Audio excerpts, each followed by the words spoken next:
Welcome into the Solo Shot Sports Podcast. I'm your host, Dom Manna. Not so happy Solo Shot Saturday. I've complained about this a few times on the show, with this being a once-a-week program, that a lot of times big news will break later on Saturday after I record on Sunday or Monday morning, start of the week, and that I'll be last in line essentially to get my thoughts out on certain matters. And this is the first time that I've been glad about that, because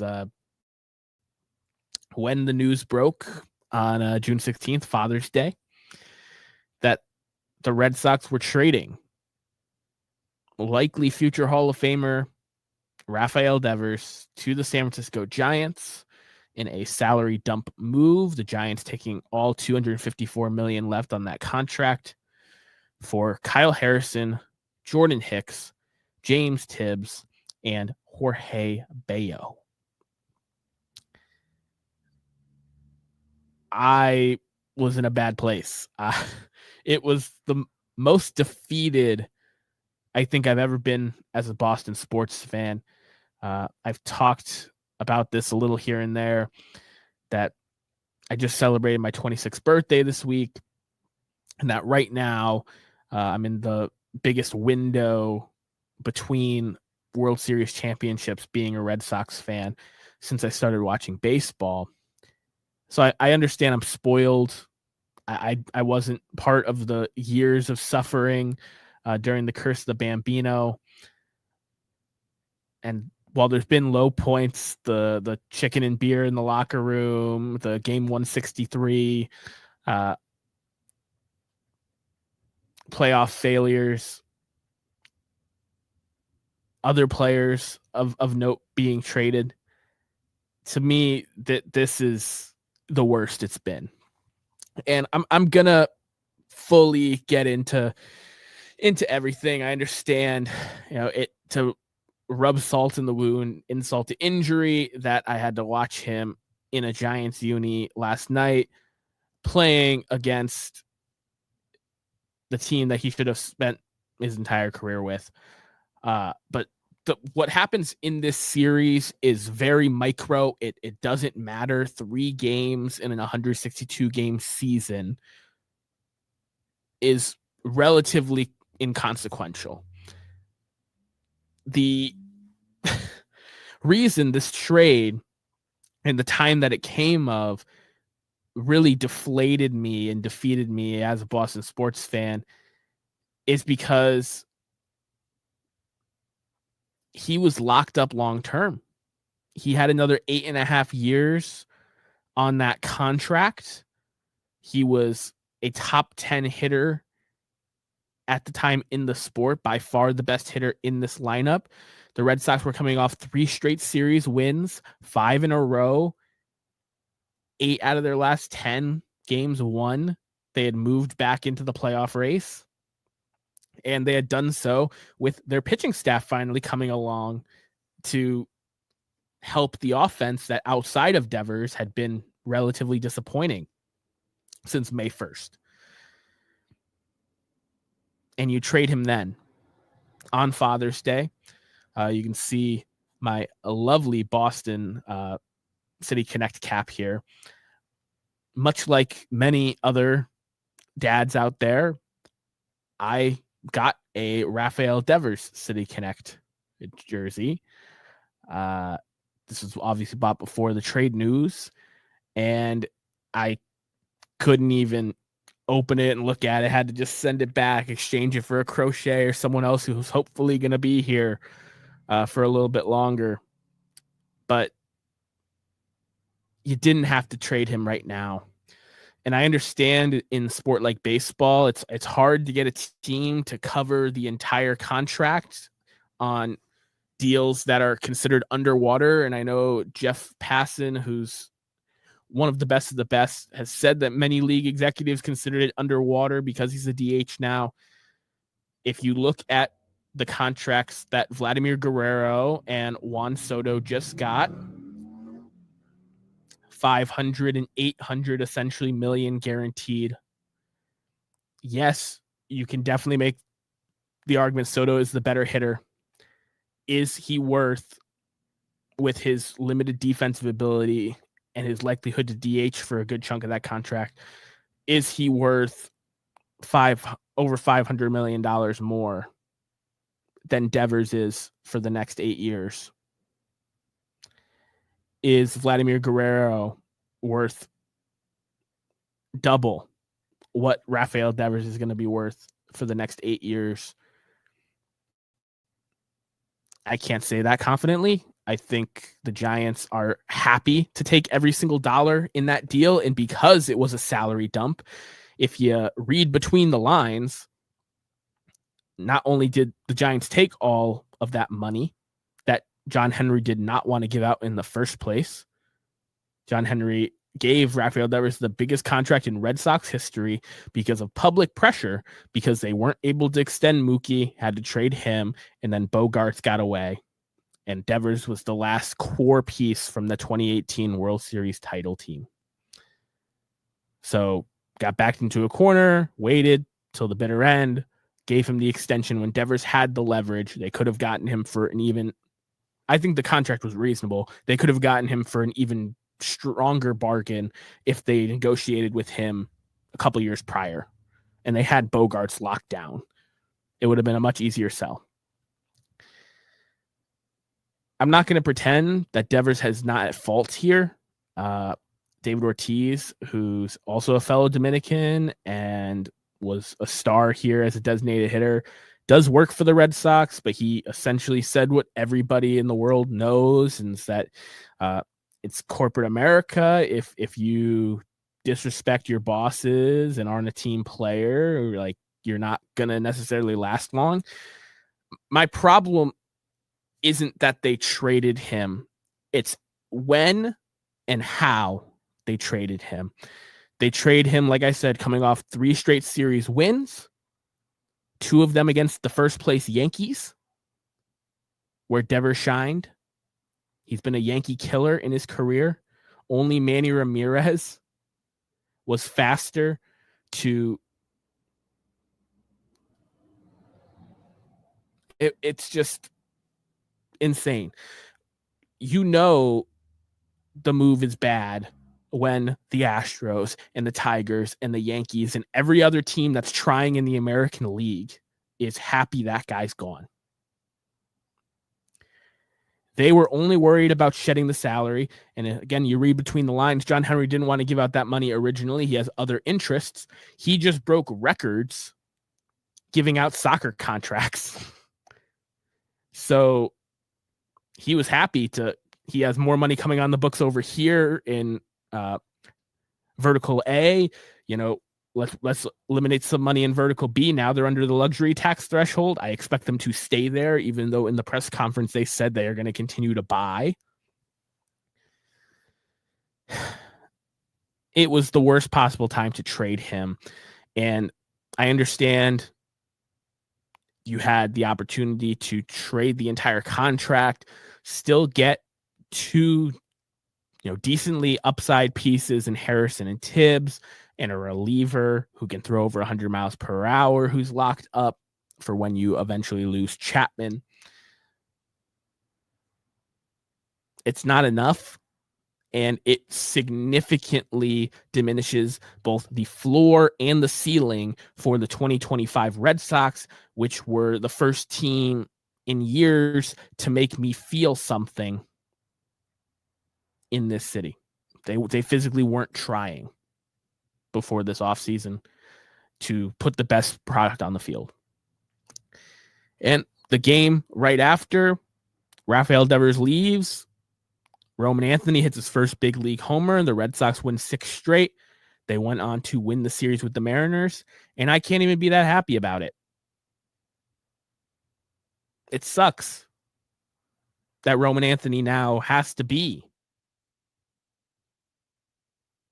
the best or second best hitter in this lineup the rest of the way. when there was Devers in place, Duran trying to bounce back, Bregman coming back from injury.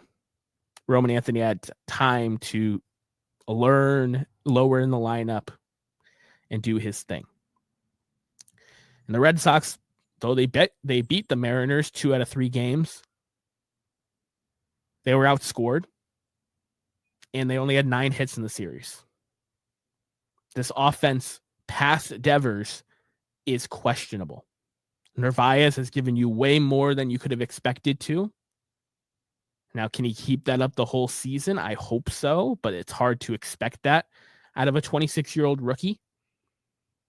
Christian Campbell just got sent back down to the minor leagues because this Devers trade, again, the 2025 Red Sox, their log jam was in the outfield, not the corner infield DH spot.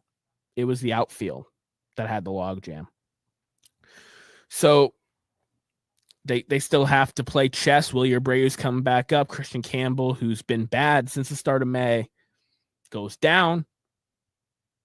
Hopefully he's able to readjust and come back firing like Jackson Holliday did this year. But a lot of times this can be a death sentence for young players. So I'm really hoping they didn't break this kid, that they extended to an 8-year contract. He needs to be a real player for you guys, not someone that's your 4th outfielder, your backup second baseman, shortstop, learning first base on the fly pregame. He needs a consistent spot, consistent at bats. Let the kids play. So now I look at the Red Sox and I'm having flashbacks of 2022.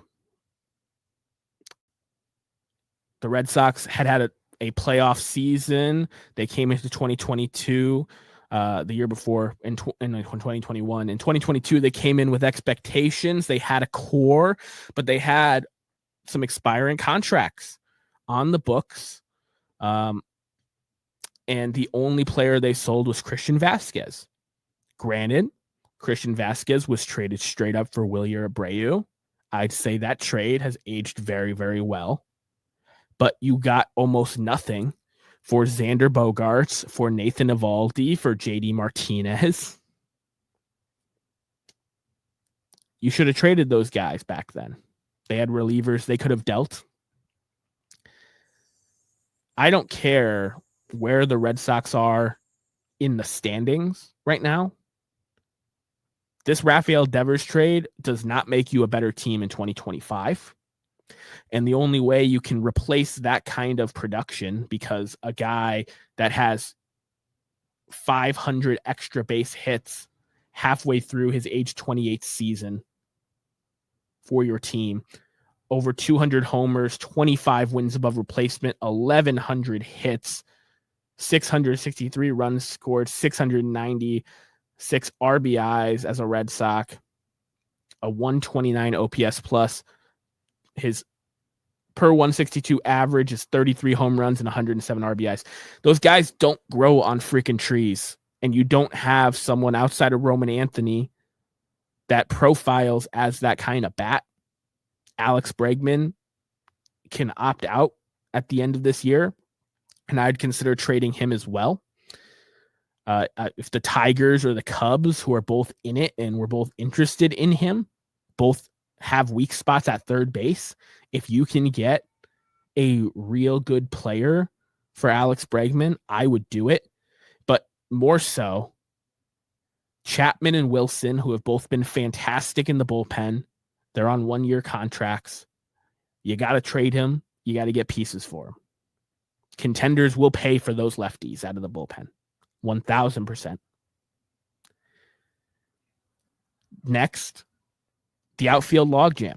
And I understand this isn't a 1-year rental situation, but you're going to be in the same position next year if you don't make a move, and there's not a lot of strong outfield bats on the market.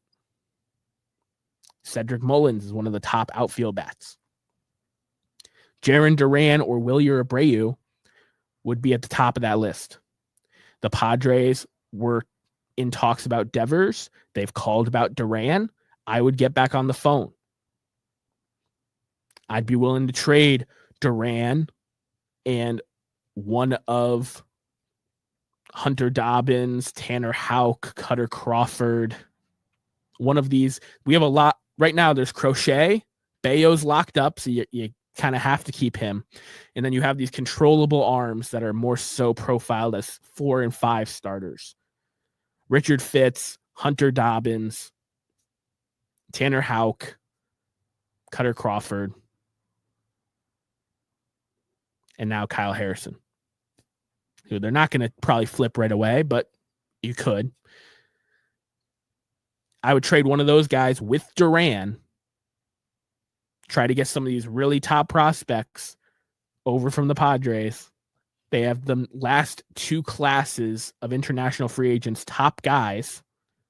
Get one of those guys in our system that has been depleted with the graduation of Anthony, Meyer, and Campbell from prospect status. Go and get one of those guys, free up the outfield spots so Roman can play every day in left field ideally, but, get him reps if he's going to be playing center or right. And then finally, there's also Trevor Story up the middle, who's been hitting. If for whatever reason you can get out of the Trevor Story contract, you want to really salary dump, if you can attach Trevor Story, and I don't want to see him attached in the Duran trade, but if you can attach Trevor Story to one of these other appealing assets, the Bregman trade or the Chapman deal, I'd entertain seeing if you can get Story's contract off the books too. You look at the future free agent classes, there's no hitters like Devers on the market. You're going to need to trade for a cost control guy and hope that Meyer, Anthony, and Campbell turn into those top of the order bats. It's a really tough place because the Red Sox looked like a team that was really building momentum to contend not just this year, but in the immediate future as well, to a team that if they don't sell these pieces now and let them walk for nothing, they're just going to be in a much worse position for the next handful of years with Roman, Meyer, and Campbell having to be the saviors of this team. And it's just it's depressing, man. It is absolutely depressing. I understand the clubhouse problems. I understand the choice by ownership to say, hey, we're paying you this money. You're not being a team player. We got to get you out of here. But there were 6 weeks until the trade deadline. They could have shopped him around more, gotten a better haul, waited till they fell out of it a little bit before trading him. Or because he was hitting so well and the vibes were so good, wait until the offseason to shop him. Because like I said, the next, not just next year, but the next couple years, there is no hitters like Rafi Devers hitting the market. So after the top tier free agents are gone, you're the top show in town for all these teams that are looking for a lefty bat. And he's already shown that he's willing to play defense. So the contract isn't as underwater as everyone's reporting it to be, as a DH only. I wish Rafi nothing but the best. He deserves blame. The Red Sox organization deserves a ton of blame. And I just feel bad, not only for us fans, especially the fathers out there, or the people with June birthdays like myself that got Rafi Devers gifts because that's the safest jersey to buy. He's not going anywhere. He's locked up for 8.5 more years. He's on his pace. He has the 10th most home runs in franchise history. He's on his way to being a guy that has his jersey number retired here. To out the door on Father's Day after hitting a home run in a sweep against the Yankees.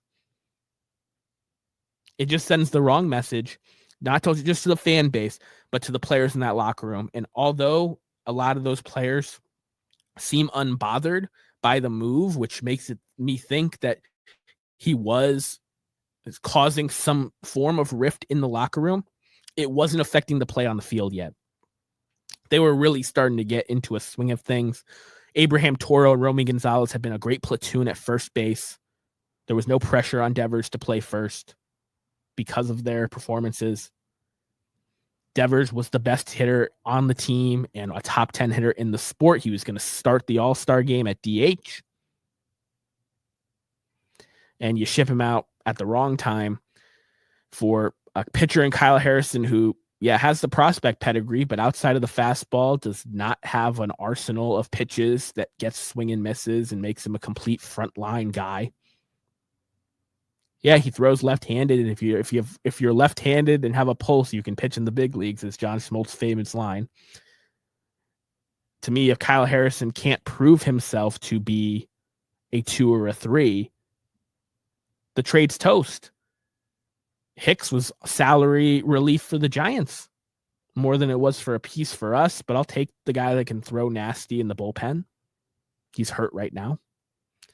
And James Tibbs, another lefty hitting outfielder, the logjam continues, who the Red Sox had the opportunity in last year's draft to choose. Now, granted, Montgomery was not supposed to be there. He slid. So maybe they would have taken Tibbs if Montgomery wasn't on the board. But they had the opportunity to take Tibbs a year ago and opted not to.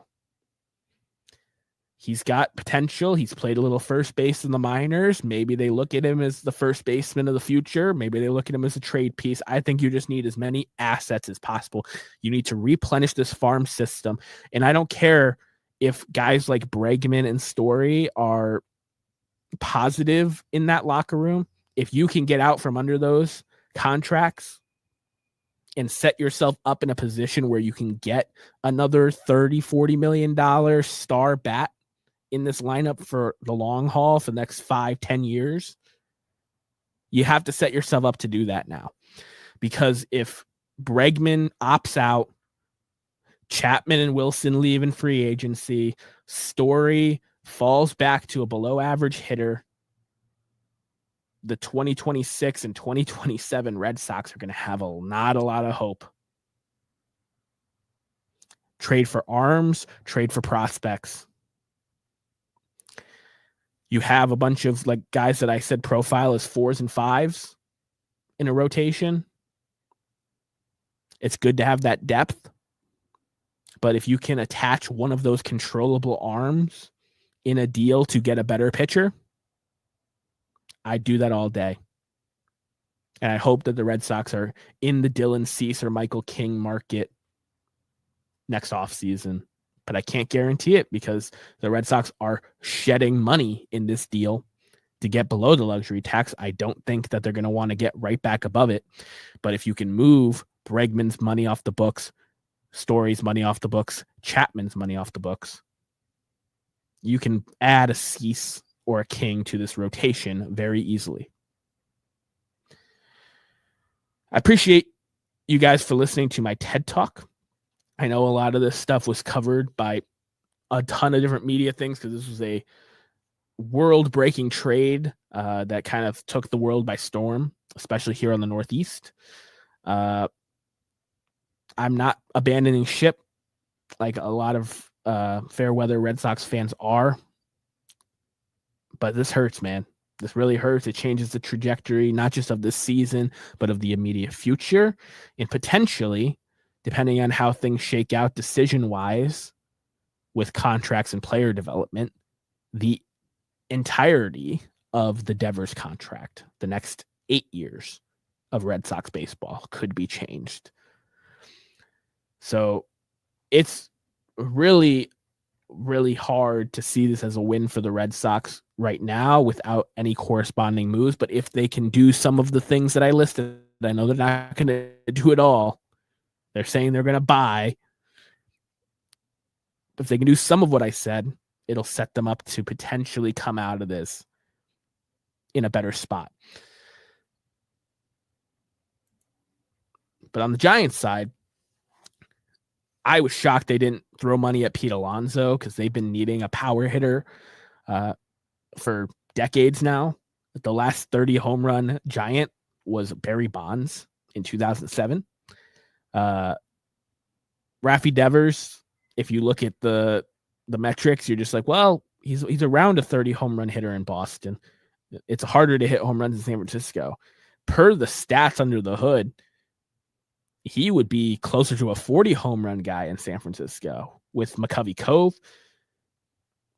I expect him to do great things for that Giants lineup. Right now, they have been begging people to come play for them and take big money contracts. Bryce Harper, Giancarlo Stanton, Aaron Judge was almost a Giant. Carlos Correa was almost a Giant. They had to overpay guys like Matt Chapman, and Willie Adames, who both great players, but not sluggers that are going to hit big time home run numbers, especially in that park being right-handed bats.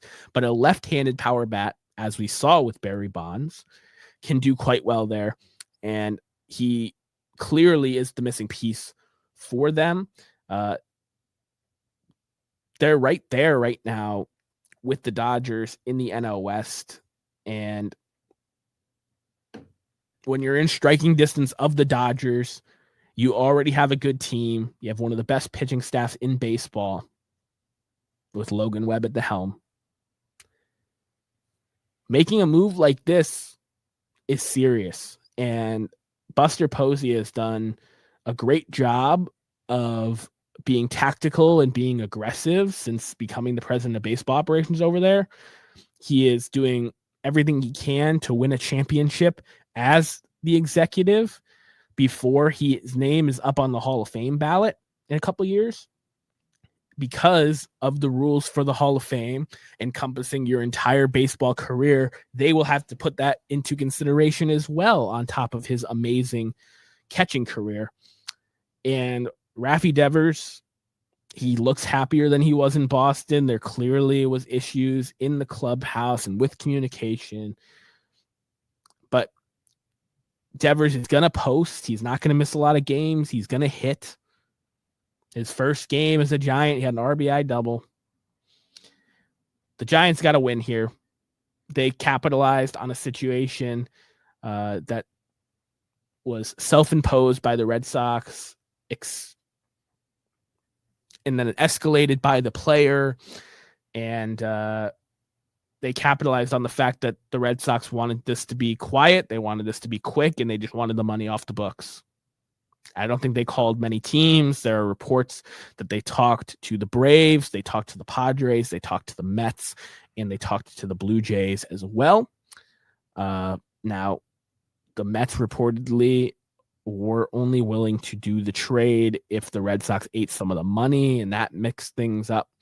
But I would have been fine if the Red Sox waited until the offseason to trade him, and if they had to eat some of the money to get a better return for the long haul. I would have been happier with that than pulling your best hitter out of the lineup after a winning streak and, kind of just punting on this season and beyond. So really, really tough, but the Giants, kudos to them for capitalizing. I will continue to cheer for Rafi. And like many Red Sox fans, when you turn on the West Coast games at night, you get Xander down in San Diego, you get Mookie in LA, and now you get Rafi in San Francisco. Speaking of former Red Sox balling out, Chris Sale, man, making a shortstop style highlight. Chris Sale has been absolutely amazing as of late, and it is just insane. 8 2/3 against the Mets. He threw over 120 pitches, 5 hits of scoreless baseball, walked 1 batter, struck out 7. He has a ERA of 1 flat through 54 innings since the start of May. He's vintage Sale yet again. He's pushing to be in the Cy Young finalist situation again in the National League. And that's another trade from Craig Breslow's tenure so far that will be put in the loss column. I was a defender of the Sale trade. I think he needed the change of scenery. He wasn't able to stay healthy in Boston. There was a lot of frustration there on his part with himself, as well as the organization's part with, paying him that money and him not posting. But Vaughn Grissom hasn't played a major league inning this year. That was your return. I understand, much like Kyle Harrison, he had the prospect pedigree, but hadn't done it consistently in the major leagues. And that trade was a fat loss right away, as Sale won the Triple Crown in the Cy Young his first year in Atlanta, helped the Braves make the postseason for the 7th straight year. And he's doing his darndest now since May to get the Braves back in the postseason. They are pushing since Acuna came off the IL. He's been hitting like crazy. The Braves are talented, man. And Chris Sale, if he was in the Red Sox rotation right now, and you had Crochet, Sale, and Bayo at the front, I'd feel a lot better about trading someone like Devers, because you have the pitchers at the top to post. But right now, Crochet's the only guy I trust. Bayo, because of the contract, you kind of have to hold on to him. He has the potential to be a 2, but he's more of a 3-4 on a championship roster, I think. And the other guys are looking more like 4th and 5th starters on a playoff/championship team. But Chris Sale, future Hall of Famer. It's starting to trend that way, especially if he can win back-to-back Cy Youngs. A guy who gave me a championship in Boston, gave me some great memories in Boston, and I'll always be thankful for him as well. Here at the Solo Shot Sports Podcast, we can throw back down the third base line to this day in baseball history. There was quite a bit to choose from on this date here, June 21st. But we started this show with a very depressing and shocking Father's Day story. So it makes sense that we talk about one of the most positive Father's Day baseball stories. And that, of course, being on this date in 1964, Jim Bunning pitches a perfect game for the Philadelphia Phillies on Father's Day. It was the first perfect game during the regular season thrown since 1922. And that is alone insane. Charlie Robertson, April 30th, 1922. So it had been over 40 years since the last regular season perfect game, not including Don Larson's in the World Series. Struck out 10 Mets at Shea Stadium. 90 pitches thrown, so he averaged 10 pitches an inning. Soft contact and no contact for those 27 up, 27 down. And not only was this Bunning's crowning career achievement, but he also on that day made history with his battery mate, Gus Triandos, becoming the first pitcher and catcher to complete no-hitters in both leagues. Bunning had done so previously with the Tigers, and Triandos had done so previously with, I believe, the Baltimore Orioles. Jim Bunning, to a lot of the small hall folks, is not a Hall of Fame pitcher. But to me, I think there's no question. 9-time All-Star, 59.4 career WAR, a 224 and 184 record, 3.27 ERA. He led the pitching in WAR twice in his career. He led the league in games started twice, in shutouts 3 times, in innings pitched twice, in strikeouts 3 times.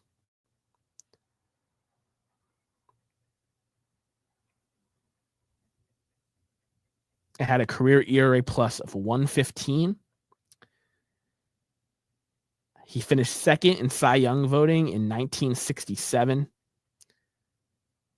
And you could argue that with his bulk, he should have won that award. But this guy, 17 years of dominance, had many great performances in big games, but none bigger than when he shined on Father's Day at Shea Stadium, fanning 10 Mets in the first perfect game in nearly 40 years. Rounding things out here, Dodgers-Padres finished up. Dodgers are looking to be in a better place, obviously, in terms of the win-loss record and the standings.